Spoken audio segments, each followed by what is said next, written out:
Hey everybody, this is Joel Toppin, and in this video what I'm going to do is give you a sneak peek at the VASSAL module for Cuba Libre.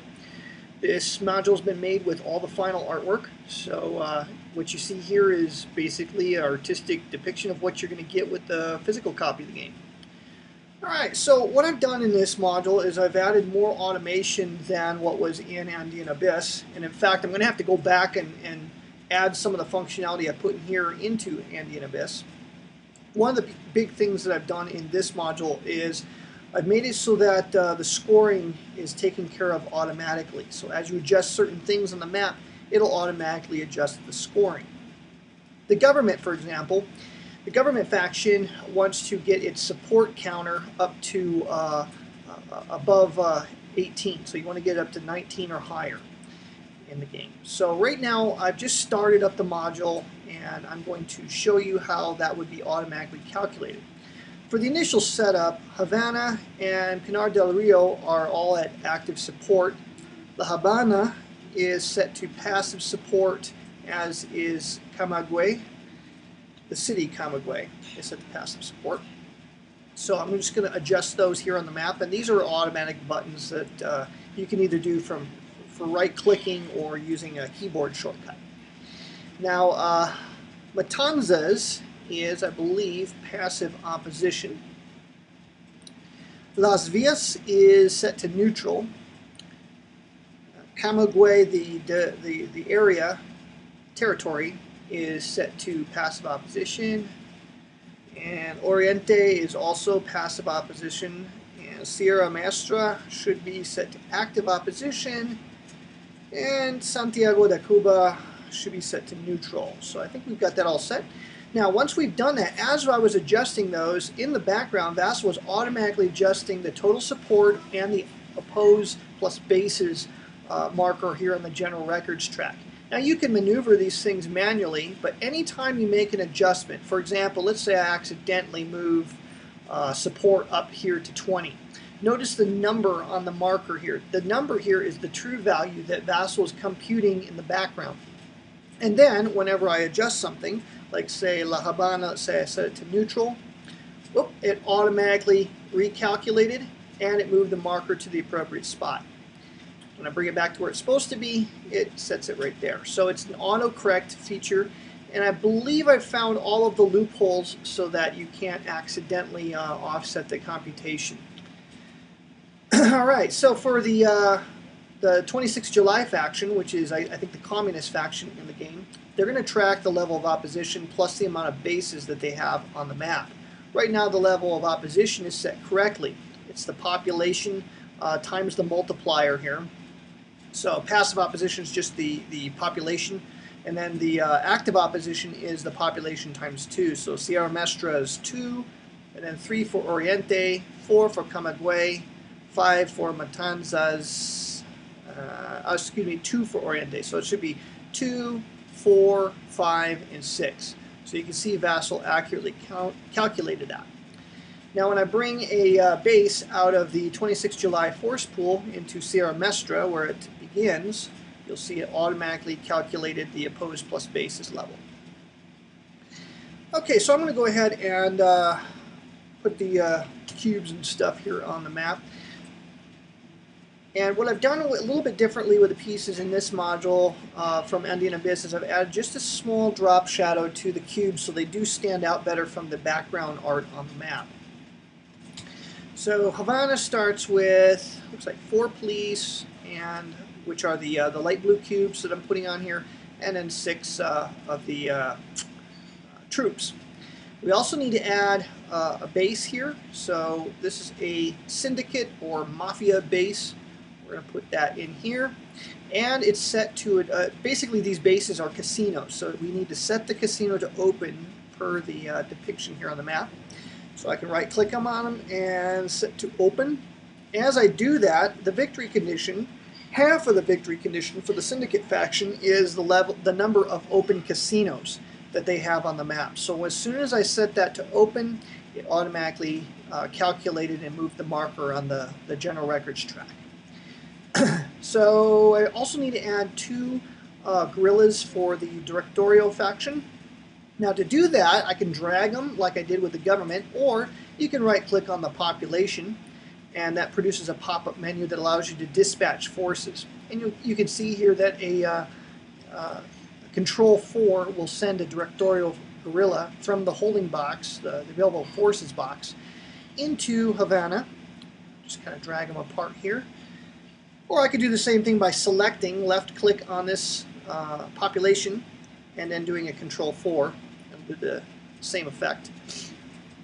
And don't worry about the movement trails. We'll get rid of those in just a moment. Okay, there is in Pinar del Rio, there is a syndicate base here, an open casino. So again, it computed that accurately. And then over in La Habana, and again we get an accurate tally.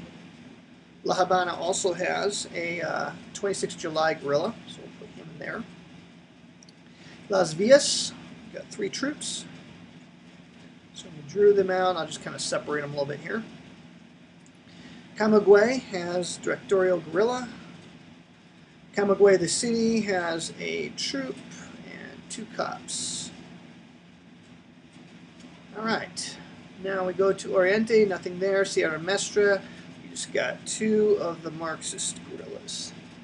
Or I should say the 26 July guerrillas. Okay. Santiago de Cuba has 2 troops, 2 police, and we get a 26 July guerrilla there as well. Okay, now we need to mark control. Most of these places, actually all the spaces on the map have a control space for it. So what I'm going to do here is I'm going to click on the uncontrolled spot here for Havana. If I right click on it, it allows me to set the control to whatever faction I want. Or I can just use the keyboard shortcut, Control G for government. Pinar del Rio has only syndicate pieces, so the syndicate controls it. La Habana has 1 syndicate and 1 26 July, so it remains uncontrolled, as does Matanzas, which has no pieces. Las Villas is government. Camagüey has directorial faction, so we mark that with directorial control. And when we do that, it in the background calculates the victory conditions for directorial, which is the number of population under its control plus the number of bases it has on the map. It has 0 bases on the map. As we add bases, for example, if I take a base from here, drag it into Camagüey, it should move the marker up to 2. When I return that through Control R, it recomputes and sends the marker back to the proper level. Pretty cool stuff. Okay, so what else needs control? Camagüey has government, Oriente is uncontrolled, and Sierra Mestra is 26 July controlled, and Santiago de Cuba is government controlled. So we've marked all of that. Next thing we want to do, I'm just going to put all these pieces in the eligibility tokens. I'll put those in the ineligible factions box. And then when I hit end card play, what it'll do is it'll take any of the pieces that are in this box or in the pass space, and it'll put them and line them up here in eligible factions. This is something that we had in Andean Abyss. It'll also take care of all the movement trails. So there you have it. And then later on in gameplay, let's say the government here activates, and then the directorio does something. When we hit end card play, it'll shift them to ineligible. Now in the next card play, let's say the syndicate does something, but then 26 July passes. When I hit end card play, it'll automatically shift everything to where they need to be. So it does a lot of stuff in the background for you, this module. To calculate the level of resources, you can either drag the tokens up here on the general records track, or you can use the buttons in the available forces boxes for each faction. For example, if I click the plus button here for the government, it will automatically calculate and move the pawn on the general records track. So as I adjust it here, it adjusts it there. Same thing goes for aid. Move the aid marker down, move it up using these buttons here. And that is true also of all the other factions. Last thing I'll show you on here before we end the video is if I go into the deck preparation window, there's two ways you can play the game. A long game uses all the cards that ship with the game. It's only 48 event cards. So, see, I want to say that Andean Abyss had 72. I think it had 72 event cards. So this one's a little over half the size of Andean Abyss. So this is going to play a lot faster than Andean Abyss. But it's really different from Andean Abyss. There's some really neat stuff in this game. So if you want to play the long game with all the cards, you click this button. If you want to play the short game, which randomly removes 8 cards from play, you click this button. So let's just say I want to do a long game. I click that button there, and bada bing, bada boom, it automatically builds the deck and assembles it here. Now if I undo all of that, click short game, you see it did the same thing, and wow, 2 draws in a row had a propaganda card on top. What are the odds of that? So anyways, it does shuffle each stack. What it does in the background is it takes cards from here, randomly assigns them to these 4 stacks. It shuffles each individual stack, and then it sends each individual stack onto the map, stacked one on top of another. Just pretty cool stuff. So that is just a sneak peek at some of the cool things that we've done here with Cuba Libre, some of the cool functionality. The added room on the map for you to put momentum cards here off to the right. All the other stuff for card plays over here on the left. Last thing I'll show you is there are deception tokens in the game that you can use as an optional rule. And what you do with these is each player will draw one at the beginning of the game, keep it secret until they want to use it. And what it could be, like for example this one here, is a hidden asset. Basically allows you to take when you have one limb op available to you, you can turn it into an ops plus a special action by revealing and discarding this token. Another one result could be just an empty threat. It has no effect whatsoever. Or you could have one which is, I can't remember what it's called. Draw until I get one here. There it is, Hidden Agenda. Hidden Agenda is basically one, it adds +1 to your victory level at the end of the game. So keep these things hidden, and you really don't know what's going on with your opponents until everything is done at the end. And you might think that you have a 1-point edge on somebody, and lo and behold, they have a hidden agenda, and they might eke out a win. Sounds like a pretty cool optional rule.